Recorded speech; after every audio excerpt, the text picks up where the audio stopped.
On vous souhaite la bienvenue à ericlatour.com. Dans quelques instants, on reçoit un étudiant qui va terminer ses études en architecture, qui est de Saint-Jean-sur-Richelieu, qui veut nous parler du droit au logement et de cette crise du logement qui sévit actuellement un peu partout.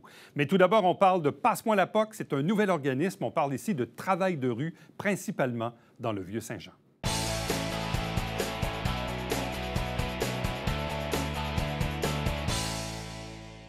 Parlons de travail de rue, parlons d'un nouvel organisme qui a pris naissance à Saint-Jean-sur-Richelieu. C'était d'ailleurs le lancement officiel la semaine dernière. Passe-moi la POC pour en parler. Isabelle Bergeron-Tremblay, bonjour et bienvenue. Bonjour, merci de me recevoir. Ça fait plaisir. On s'était vu il y a un an, alors que c'était un peu les premiers balbutiements de ce projet-là. Revenons un peu en arrière.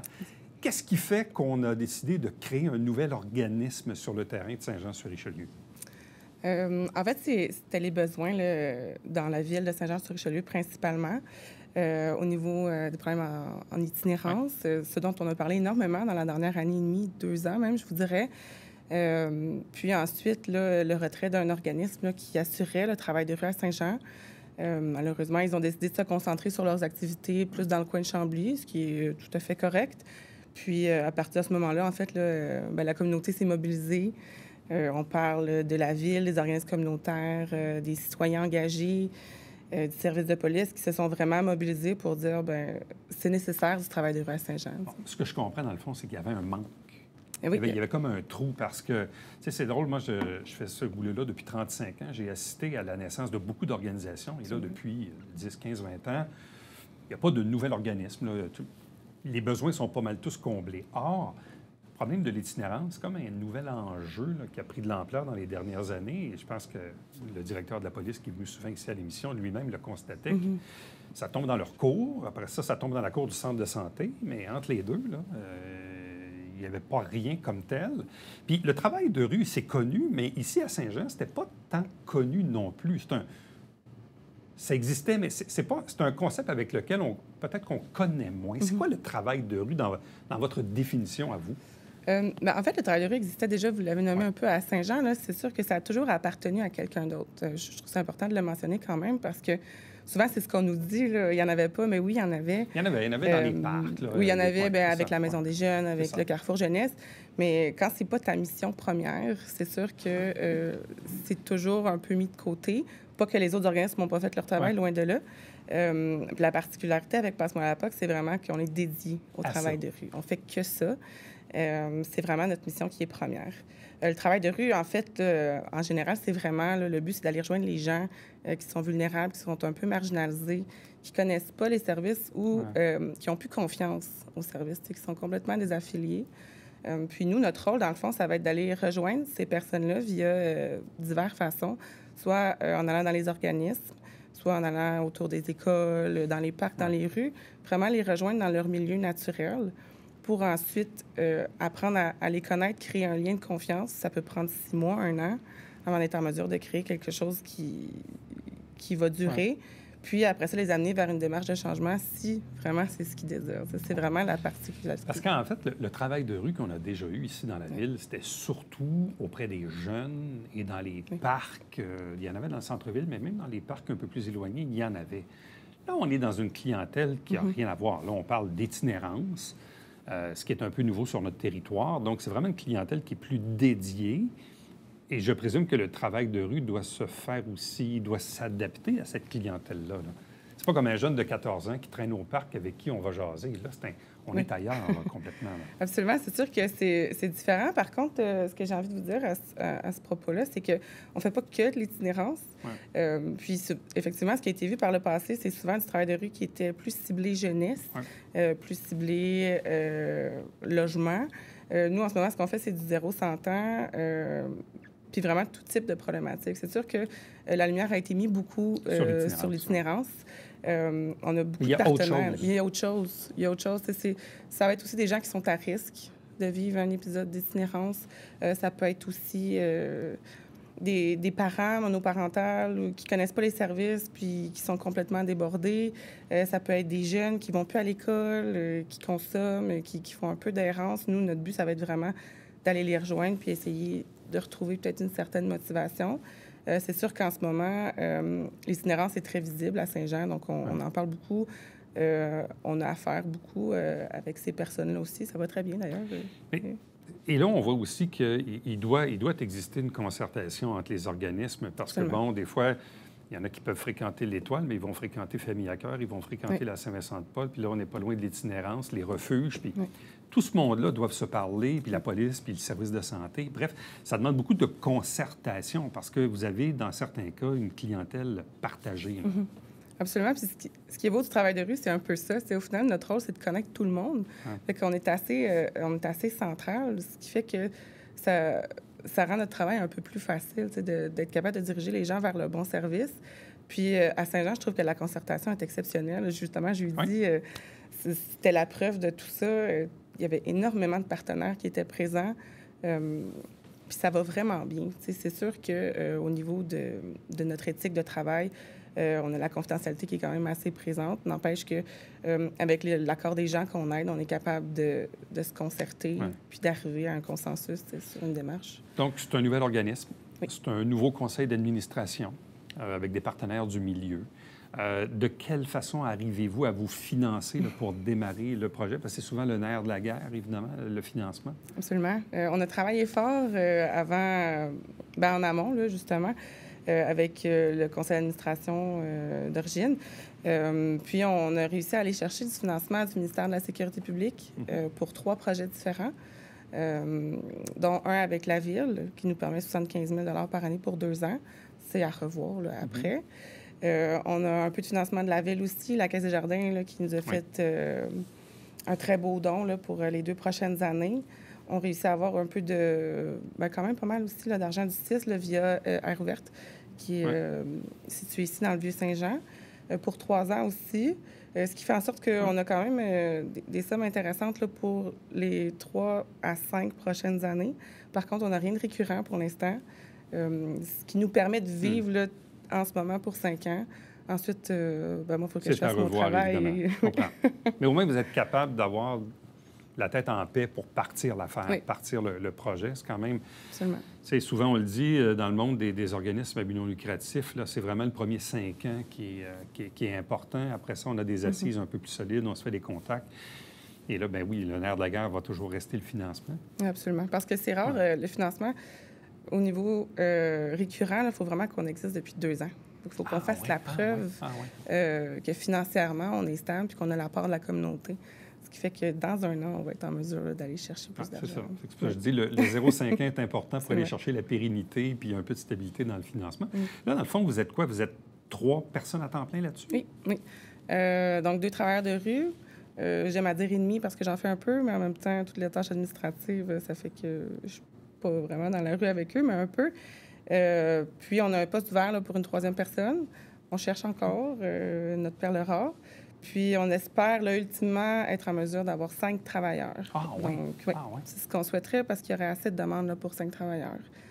Là, ils travaillent le jour, le soir, la nuit, les fins de semaine. Est-ce qu'ils ont un quart de travail déterminé? Ils sont sur appel? C'est eux qui font leur horaire vraiment en fonction des besoins qui sont exprimés sur le territoire, en fonction des gens aussi, parce que souvent, le démarchage va se faire de jour, assurément. Par contre, nous, on va souvent plus à la rencontre des gens en soirée.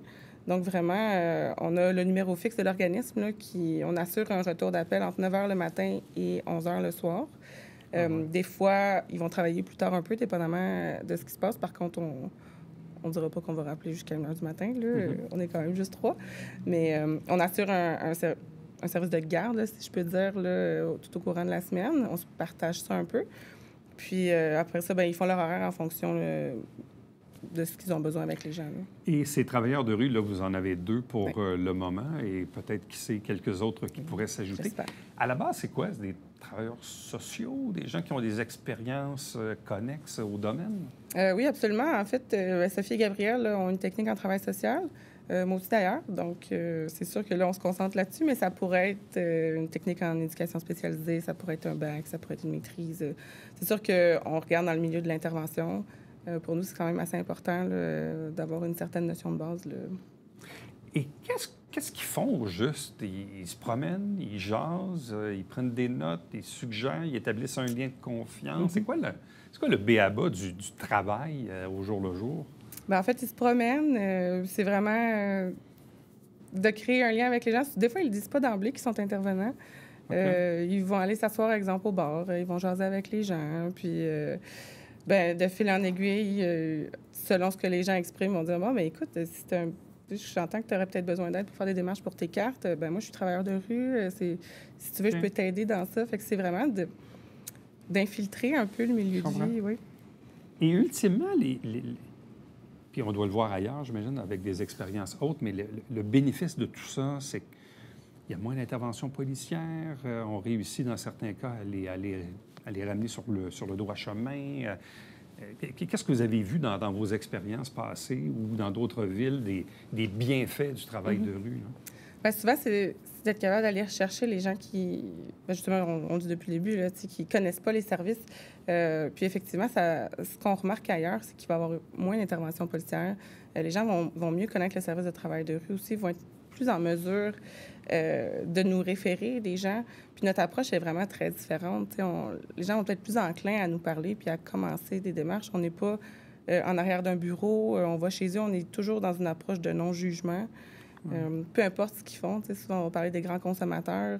Moi, si ce que je viens faire aujourd'hui, c'est juste t'apporter du matériel, bien, dans un an, on regardera si tu as envie d'entreprendre une démarche en ce sens-là. Puis il n'y aura jamais de jugement, ce qui fait que, aussi au niveau de la réduction des méfaits, de la prévention des ITSS, le travail de rue a quand même un rôle clé dans ça à jouer. Est-ce que la police vous appelle aussi périodiquement pour vous dire, écoutez, là, depuis quelques jours, je ne sais pas, mais on a des attroupements là, à côté de la bibliothèque. Là, puis là, il y a des citoyens qui nous appellent, puis ils ne sont pas contents, puis tout ça. Est-ce que vous pourriez peut-être aller faire un tour là plus qu'ailleurs? Est-ce que c'est le genre de truc qui peut arriver, ça? Oui, absolument. La police, la bibliothèque, les citoyens, on reçoit des appels d'un peu de tout le monde, je vous dirais, là, exactement comme vous l'avez nommé, qui nous disent, écoutez, il se passe telle chose. Les gens n'ont pas nécessairement d'attente, puisque je pense que les gens ont bien compris notre rôle de cette façon-là. Je trouve ça très agréable. Mais c'est juste de nous signifier, écoutez, il se passe telle chose à tel endroit, pourriez-vous aller faire un petit tour? Puis ça se passe quand même bien. Bon, vous avez eu un beau lancement la semaine dernière avec tous les partenaires du milieu. Comme je dis, c'est pas tous les jours qu'on assiste à la naissance d'un nouvel organisme, là, parce qu'on pense que tout est créé, mais bon, visiblement, il y avait un besoin de ce côté-là. Et si les gens veulent vous rejoindre facilement, si on écrit « Passe-moi la POC », on va vous trouver facilement pour vous communiquer, Facebook ou... Oui, on a un Facebook présentement. On n'a pas de site Internet encore, là, comme c'est quand même beaucoup de sous. On n'est pas tout à fait là. Mais sinon, on a notre numéro de téléphone, qui est la ligne directe, là, le 438-399-0190. Puis chaque travailleur a son cellulaire, là, que je ne donnerai pas aujourd'hui, là, mais on va être en mesure de le donner. Est-ce que vous êtes en opération depuis combien de temps? Depuis avant les fêtes. Avant les fêtes. Oui. Isabelle Bergeron-Tremblay, merci beaucoup. Merci. Restez avec nous. On vous revient après ceci.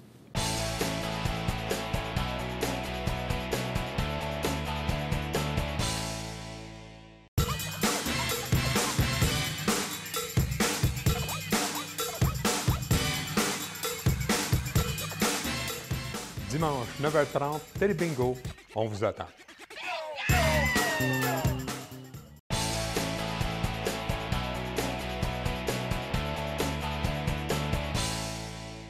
Parlons de logement, parlons aussi d'architecture avec un Joannais d'origine qui est sur le point de terminer son bac en architecture. Il s'agit de Zay Saint-Pierre-Bourdelais. Bonjour et bienvenue.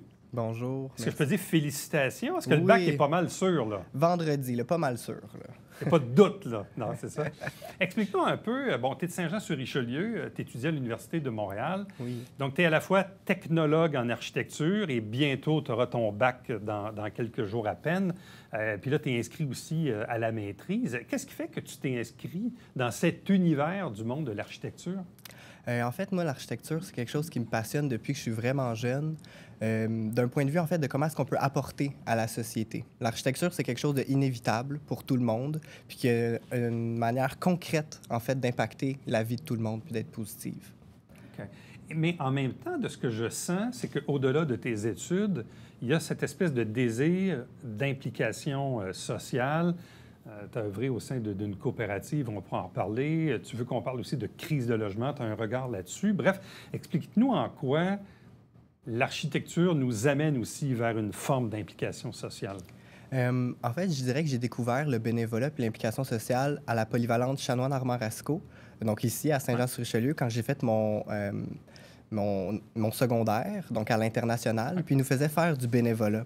Et puis, en fait, c'est en m'impliquant et en réalisant des projets qui aboutissent à une forme concrète, en fait, de changement, que j'ai découvert que moi, ce qui m'intéressait dans la vie, c'est de réaliser des projets. Puis en architecture, ce qu'on fait, c'est des projets qui sont remplis de plein d'acteurs différents, de plein de personnes, et puis en fait, qui amènent à combler un besoin réel pour des utilisateurs. OK. Là, la coopérative dans laquelle tu as œuvré, là, qu'est-ce que c'est au juste? Comment ça a pris forme? Oui, en gros, avec d'autres amis de l'Université de Montréal, on a fondé une jeune coopérative d'architecture humanitaire qui est née à la suite d'un atelier académique. Donc, avec l'Université de Montréal, et puis en fait, ma professeure, qui s'appelle Dr. Georgia Cardessi, on a réalisé un atelier de design participatif avec une communauté qui s'appelle la communauté de Casamwendo, qui vit dans le bidonville de Nairobi, au Kenya, en Afrique. Et puis, en fait, cette communauté-là, ça fait 17 ans qu'ils collaborent avec ma professeure. Et puis, eux, ils ont réussi à acheter une terre de 80 acres à l'extérieur de leur bidonville, et puis ils souhaitent se relocaliser. Mais ils n'ont pas l'argent pour engager des architectes.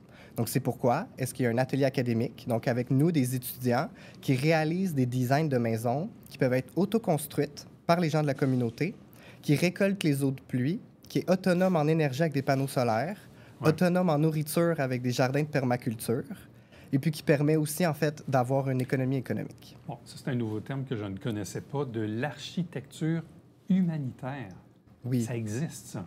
Oui, en fait, c'est l'idée que c'est tout le monde sur la planète qui mérite un toit, puis qui mérite les services qui viennent avec les maisons, mais c'est pas tout le monde qui a l'argent pour pouvoir s'acheter sa maison ou engager des professionnels pour avoir une maison. Mais nous, notre point, est on a ces connaissances-là. On n'est pas obligé de faire payer pour offrir ce que tout le monde a le droit, en fait.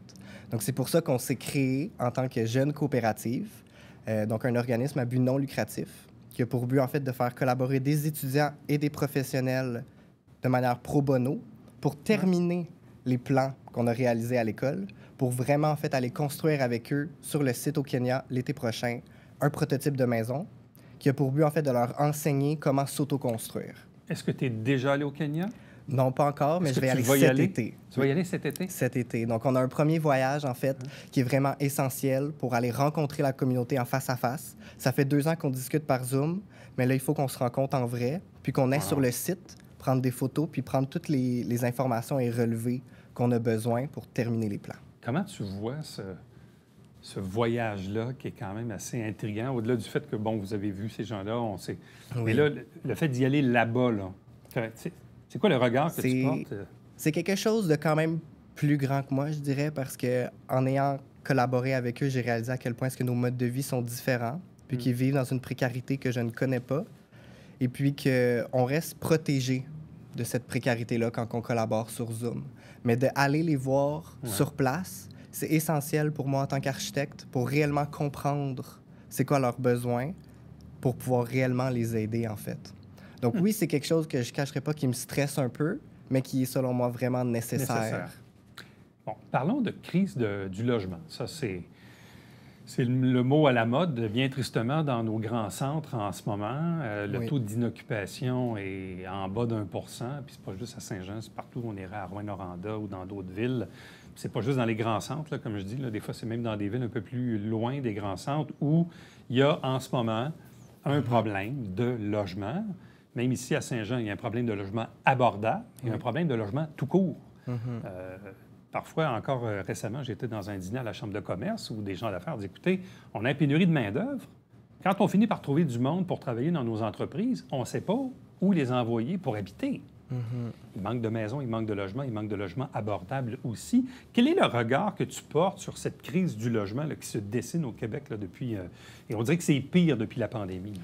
Oui, puis de voir, en fait, comment est-ce que toute l'architecture ne devrait pas nécessairement coûter des prix de fou. Il y a un moyen de concevoir, en fait, de manière abordable, puis un moyen de gérer avec nos politiques, en fait, la manière qu'on distribue notre territoire pour s'assurer de pouvoir combler ces besoins-là. Mais en ce moment, la priorité, de mon point de vue d'étudiant en architecture, le logement est plus une manière de faire de l'argent. C'est rendu plus à propos de la valeur foncière des maisons que d'à propos du réel service d'habiter les gens. C'est pourquoi est-ce qu'on préfère construire des milieux de vie qui sont inaccessibles, qui vont être vendus à des gens qui ne vivent pas réellement sur place, donc faire de l'argent, que de réellement habiter les populations qui en ont besoin. Et puis, en fait, selon moi, l'avenir se trouve plutôt dans les villes intermédiaires, comme Saint-Jean-sur-Richelieu, plutôt que les grands centres. C'est d'ailleurs la même chose avec notre projet au Kenya, c'est une ville intermédiaire. Donc, en fait, le développement de ce qu'on dirait les villes de plus petite taille vont amener à créer une durabilité. Et puis, c'est un endroit où est-ce qu'il peut avoir du logement, puis de permettre d'enlever la pression économique qu'il y a sur les grands centres qui n'offrent plus nécessairement une bonne qualité de vie pour les ménages. Parce que moi, tu sais, moi qui suis les affaires municipales depuis plusieurs années, j'entends depuis quelque temps deux mots. Bon, on dit, un, il faut contrer l'exode ou l'étalement urbain. Ouais.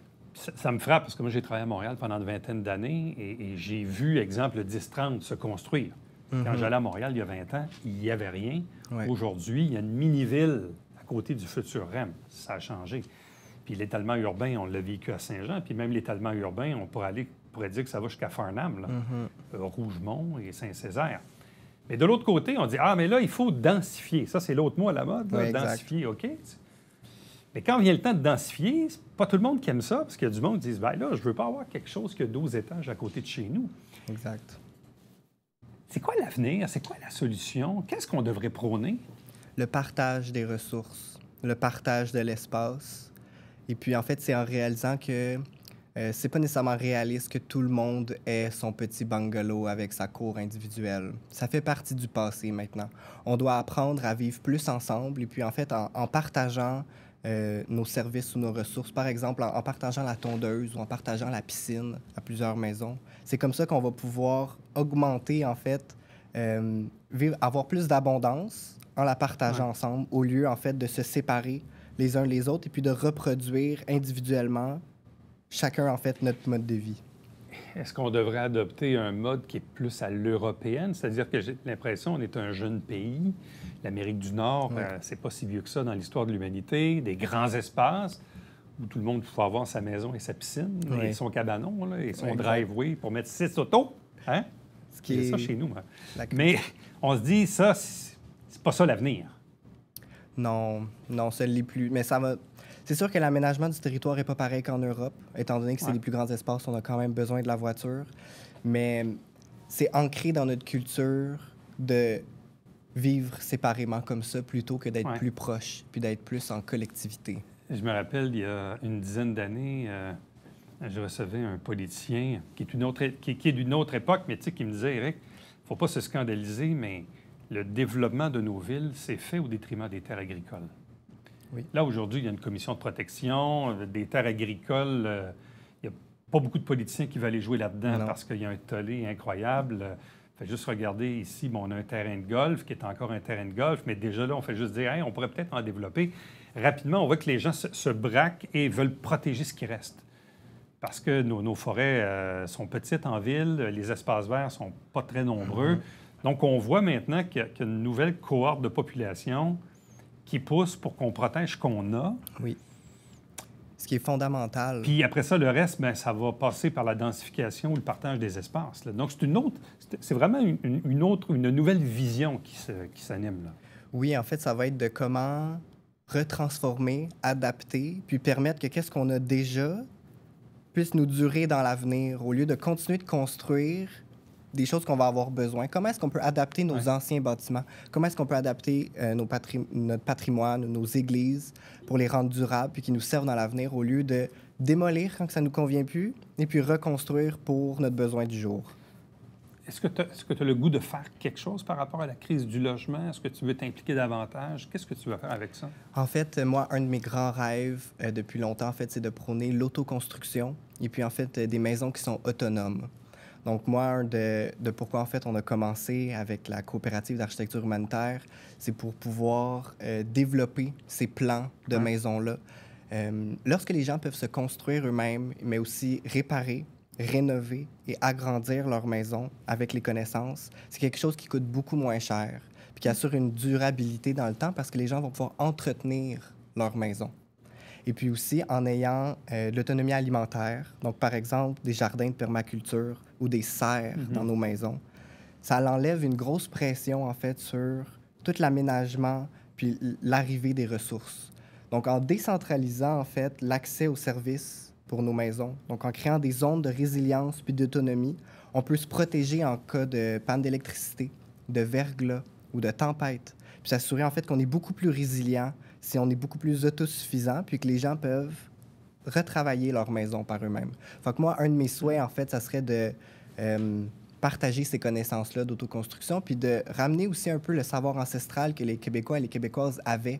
Avant, les gens ici, ils construisaient leurs maisons qui duraient des centaines d'années puis qui bravaient l'hiver. Il faut qu'on revienne à ça. C'est un changement de culture complètement, là. Un retour à notre culture qu'on a un peu perdu.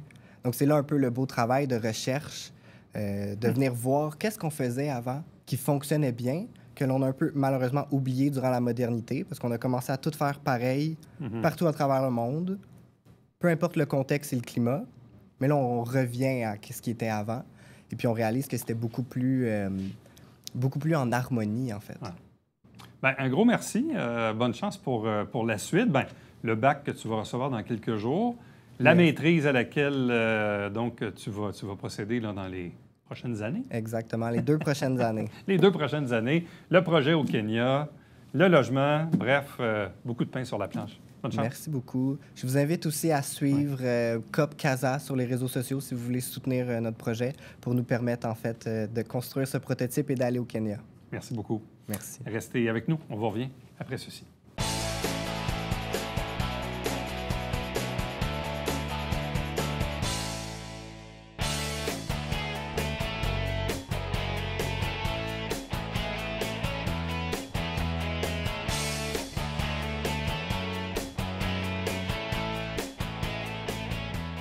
Mercredi 7 juin à midi au complexe funéraire au Richelieu du côté d'Iberville, il y a un dîner causerie avec Pierre-Yves McSween avec la thématique « La liberté, en as-tu vraiment besoin? » Si vous avez de l'intérêt, vous contactez les gens du complexe pour réserver votre place. À demain. Bye-bye.